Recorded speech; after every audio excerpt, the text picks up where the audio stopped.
So today we'll be starting with civil disobedience movement. So in February 1922, Mahatma Gandhi decided to withdraw the non-cooperation. He felt that the movement was turning violent in many places. Satyagraha need to be properly trained before they could be ready for mass struggle.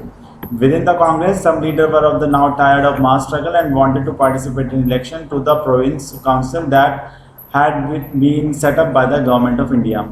Act of 1919. They felt that it was important to oppose Britishers within the council, argue for reforms, and also demonstrate that these councils were not truly democratic. C.R. Das and Motilal Nehru formed the Swaraj Party within the Congress to argue for a return to council politics.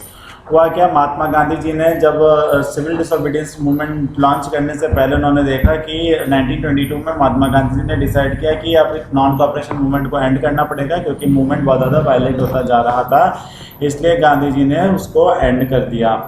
और but Congress के अंदर कुछ लोग ऐसे थे जो tyre हो चुके थे ये मास स्ट्रगल से। उन्होंने कहा कि अगर हमें ब्रिटिशर्स का सामना करना है तो हमें इलेक्शन लड़ना पड़ेगा और पार्लियामेंट में जाकर उनका सामना करना पड़ेगा। इसी बीच C.R. दास और मोतीलाल नेहरू थे जिन्होंने क्या करा, अपनी खुद की एक पार्टी बनाई जिसका नाम था स्वराज पार्टी, जो कांग्रेस के अंदर का ही एक पार्ट था। उनका कहना था कि हमें वापसी इलेक्शन करने पड़ेंगे, ऐसा नहीं है कि हम पार्लियामेंट का त्याग कर दें या सरकारी विभागों का त्याग करके हम घर बैठ जाएं। तो ऐसे करने से हमें इंडिपेंडेंस नहीं मिलेगी, हमें पॉलिटिकली हमें पार्लियामेंट में जाके इनके ऊपर प्रेशर बनाना पड़ेगा। बट कुछ यंग लीडर भी थे जैसे जवाहरलाल नेहरू और सुभाष चंद्र बोस, ये कह रहे थे कि अगर हमें फ्रीडम चाहिए तो हमें रेडिकल होना पड़ेगा। रेडिकल का मतलब होता है जो गलत तरीके से यूजिंग सम पावर और समथिंग, हमें उसका यूज़ करके ही इसका।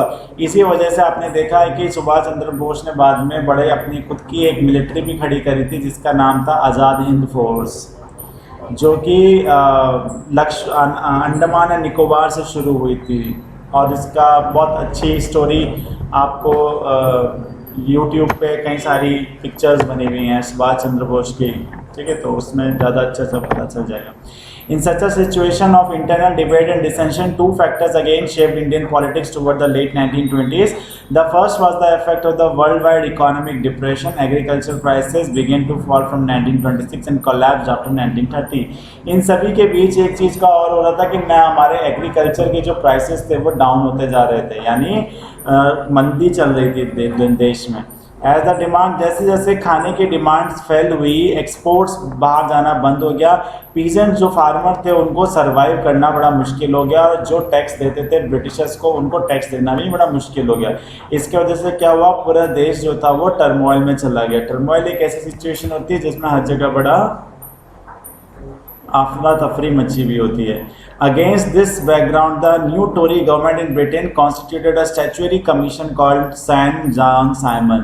इसी के बीच ब्रिटेन में टोरी एक प्रेसिडेंट प्राइम मिनिस्टर था, टोरी ने की सरकार ने एक कमीशन बनाया जिसका नाम था स्टैच्यूटरी कमीशन, जिसका नाम था Simon commission.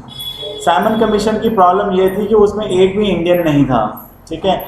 Set up in response to the nationalist movement, the commission was to look into the functioning of a constitutional system in India and suggest changes. ये इसलिए बनाया गया था क्योंकि इंडिया में क्या था, नेशनल मूवमेंट जो था, आज़ादी की लड़ाई की सुगबुगाहट बहुत ज़्यादा हो गई थी। सब जगह आज़ादी की लड़ाई तेज़ी से आगे बढ़ रहे थे, जिससे घबरा करके ब्रिटिशर्स ने एक कमीशन बनाया, साइमन कमीशन। और साइमन कमीशन वो इसीलिए बनाया गया था कि देखा जाए कि इंडिया में कॉन्स्टिट्यूशन किस तरीके से फॉलो कराया जा सकता है, क्या कमियां चल रही हैं, क्यों ब्रिटिशर से नाराज़गी चल रही है। The problem was that commission में एक भी इंडियन मेंबर नहीं था, वो सारे के सारे ब्रिटिशर्स थे। जब साइमन कमीशन को इंडिया में लॉन्च किया गया तो इंडिया के जितने भी मेजर पार्टीज थी उन्होंने उसका विरोध किया और एक स्लोगन दिया, गो बैक साइमन, यानी वापस विदेश, वापस ब्रिटेन चले जाओ। All parties including the Congress and Muslim League participated. Congress ने भी पार्टिसिपेट किया, मुस्लिम लीग पार्टी ने भी पार्टिसिपेट किया। In an effort to win them over, the Viceroy Lord Irwin announced in October 1929 a vague offer of dominion status for India in an unspecified future. अब India वालों को खुश करने के लिए इंडिया का एक वाइसरॉय हुआ करता था जिसका नाम था लॉर्ड अर्विन। लॉर्ड अर्विन ने कहा कि इंडिया आज से डोमिनियन स्टेटस के अंदर आता है। अब डोमिनियन स्टेटस क्या होता है, let me tell you one. मतलब ये एक ऐसी आज़ादी थी और डोमिनियन स्टेटस एक ऐसा फॉल्स होप थी जिसको basically let me tell you, जिसमें कहने के लिए इंडिया आज़ाद था बट एक्चुअल में इंडिया नहीं था। इंडिया हमेशा से ब्रिटिशर्स के दबाव में ही रहा। तो डोमिनियन स्टेटस के जिन्होंने डेफिनेशन दिए वो ये बोलिए कि dominion status was a constitutional term of an art used to signify a semi independent, मतलब जब आधा अधूरा इंडिपेंडेंस की बात हो रही तो उसे बोलते हैं डोमिनियन स्टेटस। ठीक है, तो that was a false dominion status given by India वालों को शांत करने के लिए लॉर्ड अर्विन ने एक इंडिया को कहा, क्या कहा कि आज से आप डोमिनियन स्टेटस के अंदर आते हैं। डोमिनियन स्टेटस मतलब आधी अधूरी independence. This did not satisfy, इससे कांग्रेस के लीडर खुश नहीं हुए। यहाँ तक कि जो रेडिकल थे, रेडिकल वो लोग थे बेटा कांग्रेस के अंदर जो अफरा तफरी मचाने वालों में से थे, जो हंगामा करने वालों में से थे, जैसे भगत सिंह, सुभाष चंद्र बोस, आज़ाद, चंद्रशेखर आज़ाद, सुखदेव, ये वो लोग थे जिनको रेडिकल कहते थे। रेडिकल इसलिए क्योंकि ये कांग्रेस के महात्मा गांधी के व्यू से अलग चलते थे, इसलिए इनको रेडिकल बोलते थे। तो हम कह सकते हैं कि हमारे बेसिकली दो टाइप के कांग्रेसियन थे, एक थे मॉडरेट जो कि शांतिपूर्ण तरीके से लड़ाई लड़ रहे थे, और दूसरे थे रेडिकल्स जो कि हंगामा करके कर रहे थे। The liberal and moderates who were proposing a constitutional system within the framework of British domain gradually lost their influence. इसी बीच के क्या हुआ, इन जब देखा कि लॉर्ड अर्विन हम सबका पागल बना रहा है डोमिनियन स्टेटस बोल के, तो लोगों का मॉडरेट्स के ऊपर से थोड़ा सा विश्वास उठ गया, उनको सपोर्ट कम मिलने लगा। 1929 में जवाहरलाल नेहरू ने लाहौर कांग्रेस की एक मीटिंग हुई थी, लाहौर में कांग्रेस की एक मीटिंग हुई थी जिसमें उन्होंने कहा कि अब ज़रूरत है हमें पूर्ण स्वराज की। पूर्ण स्वराज का मतलब full independence for India, India को पूरी तरीके से आज़ाद दिलाना। अब हमें आधी अधूरी आज़ादी नहीं चाहिए बल्कि पूर्ण स्वराज चाहिए। 26 जनवरी 1930 को पूर्ण स्वराज का दिन घोषित किया गया। 26 जनवरी 1930 को पूर्ण स्वराज का इंडिया को घोषित किया गया। बट द सेलिब्रेशन अट्रैक्टेड ये जवाहरलाल नेहरू ने घोषित किया था, लेकिन एक्चुअल में थोड़ी ना हुए थे, तो इसलिए कम लोगों ने इसका सेलिब्रेशन बनाया। सो महात्मा गांधी ने सोचा कि अब लोगों को अपनी तरफ आकर्षित करने के लिए हमें कुछ कॉन्क्रीट रीज़न उठाने पड़ेंगे। कॉन्क्रीट रीज़न मतलब सॉलिड पॉइंट ऐसा उठाना पड़ेगा जो सबसे रिलेटेड हो। तो उन्होंने चुना सॉल्ट, नमक। नमक ऐसी चीज़ थी जो गरीब हो या अमीर सबको ही खाना खाता था, तो उन्होंने उसको मुद्दा उठाया। एक्चुअल में ब्रिटिश राज में ये था कि आप समुद्र का पानी उबाल के नमक नहीं बना सकते थे, वो नियम के अगेंस्ट था, क्योंकि जितना भी सॉल्ट बनता था ना वो ब्रिटिशर्स की फैक्ट्री में बनता था, तो उस चीज़ का वो ब्रिटिशर नहीं चाहते थे कि आम आदमी ऐसे सॉल्ट बनाए, सॉल्ट से निकालने लगे, तो उनका नुकसान हो रहा था। महात्मा गांधी जी ने क्या कहा, सॉल्ट को एक सिंबल चूज किया और 31 जनवरी 1930 को उन्होंने वाइसरॉय अरविंद को अपनी 11 डिमांड्स लिख करके एक पेपर पे भेजी। उसमें से कुछ जनरल थी और कुछ जो ऐसी थी जो कुछ स्पेसिफिक क्लास ऑफ पीपल्स जैसे इंडस्ट्रियलिस्ट और फार्मर्स के लिए थी। टोटल 11 डिमांड थी, कुछ जनरल डिमांड थी और कुछ ऐसी थी जो स्पेसिफिक पीपल्स के लिए डिज़ाइन थी। आइडिया यही था कि ज़्यादा से ज़्यादा डिमांड रेज की जाए ताकि इंडिया के ज़्यादा से ज़्यादा सोसाइटी उनके साथ कैंपेन में आ सके। The most stirring of all was the demand, और सबसे इम्पॉर्टेंट डिमांड 11 डिमांड में से एक ये थी कि सॉल्ट टैक्स हटाया जाए, नमक पे से टैक्स हटाया जाए। सॉल्ट वॉज समथिंग जो रिच और पुअर दोनों खाते थे and it was one of the most essential, और खाने में सबसे ज़्यादा यूज़ यही होता था। The tax on salt, tax से हो क्या रहा था कि उसकी प्रोडक्शन पे कंट्रोल किया जा रहा था, हर कोई सॉल्ट नहीं बना पा रहा था। तो महात्मा गांधी जी ने कहा कि ब्रिटिशर्स का सबसे बुरा चेहरा यही है कि उन्होंने नमक तक पर टैक्स लगाया हुआ है। महात्मा गांधी जी के इस लेटर को, ये कहने के लिए लेटर था लेकिन ये एक तरीके का अल्टीमेटम था। अल्टीमेटम वो होता है जब आप किसी को डेडलाइन दे दो, उन्होंने कहा था कि अगर if the demand were not fulfilled by 11 मार्च, अगर 11 मार्च तक उनकी डिमांड्स को पूरी नहीं किया जाता, लेटर बोलता है कि कांग्रेस सिविल डिसोबीडियंस मूवमेंट को लॉन्च कर देगी। उन्होंने ये धमकी देकर भेजी।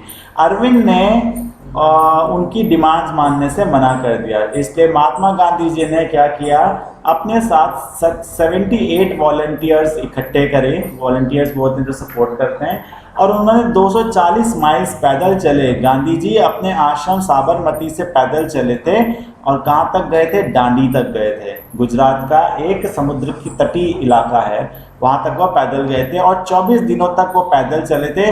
हर दिन वो लगभग 10 माइल्स का रास्ता कवर करते थे। जब वो 10 माइल्स का रास्ता कवर करते थे तो जहाँ पे भी वो रुकते थे तो वहाँ के लोगों को स्वराज के लिए प्रेरित करते थे और कहते थे कि ब्रिटिशर्स के अगेंस्ट हमें लड़ाई लड़नी है, लेकिन शांतिपूर्ण तरीके से लड़नी है।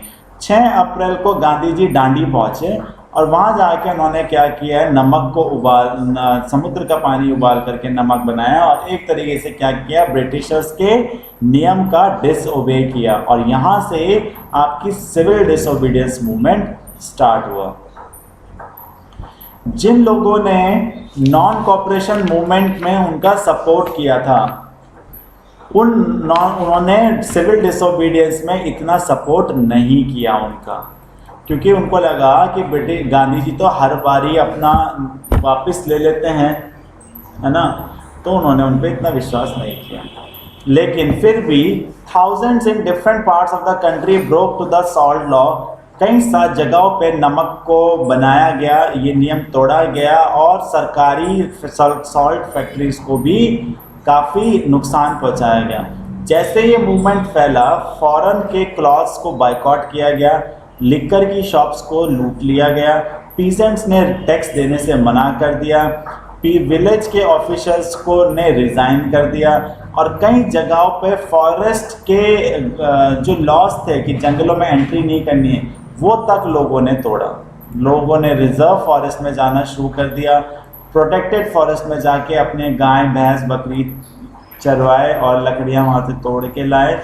इन तरीके की हरकतों को देख कर के जो ब्रिटिश सरकार थी वो चिंता में पड़ गए और उन्होंने कांग्रेस के लीडर को एक एक करके अरेस्ट करना शुरू कर दिया, जिसमें उन्होंने सबसे पहले अब्दुल गफर खान को अरेस्ट किया, फिर महात्मा गांधी को, फिर कई सारे ऐसे लोगों को उन्होंने अरेस्ट किया पेशावर की स्ट्रीट्स पे से।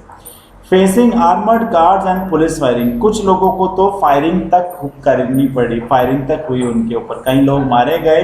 1 महीने बाद गांधी जी को भी अरेस्ट कर लिया गया। इंडस्ट्रियल वर्कर्स ने क्या किया, शोलापुर की एक जगह थी पुलिस की पोस्ट पे अटैक किया, म्यूनिसिपल की बिल्डिंग्स को तोड़ा गया, लॉ कोर्ट्स को तोड़ा गया, रेलवे स्टेशंस को डैमेज किया गया, एक तरीके से ब्रिटिशर्स को नुकसान पहुंचाया गया। अ frightened government responded with the brutal repression. उन्होंने क्या किया, जब ब्रिटिशर्स ने देखा कि भाई अब तो सर चढ़ रहे हैं, तो उन्होंने उनको दबाने की कोशिश की। पीसफुल सत्याग्रही पे अटैक किए गए, विमेंस को मारा गया, चिल्ड्रंस को मारा गया, कम से कम 1 लाख लोगों को अरेस्ट किया गया इस मूवमेंट के दौरान। अब जब गांधी जी ने देखा कि ये वाला मूवमेंट भी वायलेंट हो गया है, तो उन्होंने इस मूवमेंट को भी वापस ले लिया और उन्होंने कहा कि वो लॉर्ड अरविंद के साथ बातचीत करेंगे और उन्होंने 5 मार्च 1931 को अरविंद के साथ राउंड टेबल कॉन्फ्रेंस में पार्टिसिपेट करने के लिए मंजूरी दे दी। गांधी जी ने अरविंद के साथ एक नियम पारित किया जिसका नाम था गांधी अरविंद पैक्ट। ये इंपॉर्टेंट है। गांधी जी ने उन्होंने consented to participate in the round table conference. Hold a second. Gandhi ji ने राउंड टेबल कॉन्फ्रेंस अटेंड करी लंदन में and the government agreed to release political, और सरकार ने, ब्रिटिश सरकार ने कहा कि इसके बदले में हम आपको 1 लाख जो हमने कैदी करे थे उनको छोड़ देंगे। दिसंबर में 1931 में गांधी जी जो थे लंदन गए, वहाँ जाके उन्होंने कुछ नेगोशिएशंस करी और कुछ डिसअपॉइंटमेंट के साथ वो वापस आए। जब वो इंडिया में वापस आए तो उन्होंने देखा कि एक अलग ही माहौल बना हुआ था। गफर खान और जवाहरलाल नेहरू को दोनों को दोबारा से पकड़ करके जेल में डाल दिया गया था। कांग्रेस पार्टी को इलीगल डिक्लेयर कर दिया गया था। और कई सारे ऐसे किसी भी तरीके की मीटिंग्स को करना, किसी भी तरीके के बाइकआउट करना, किसी भी तरीके के हौले हंगामे मचाना, सब कुछ बैन कर दिया गया था। जब गांधी जी ने देखा कि ये तो मेरे जाने से जाते इन लोगों ने सभी लोगों को दबाना शुरू कर दिया, तो उन्होंने दोबारा से सिविल डिसोबीडियंस मूवमेंट को लॉन्च किया। बट हुआ क्या, इसमें उनको सपोर्ट नहीं मिली, क्योंकि लोगों ने कहा कि क्या फ़ायदा, वो तो वापस ले लेते हैं। ठीक है, अभी कितना है यहाँ पे, कितना, एक पेज का, 2 पेज का, अभी तो बड़ा है। ठीक है, अभी के लिए इतने रखते हैं।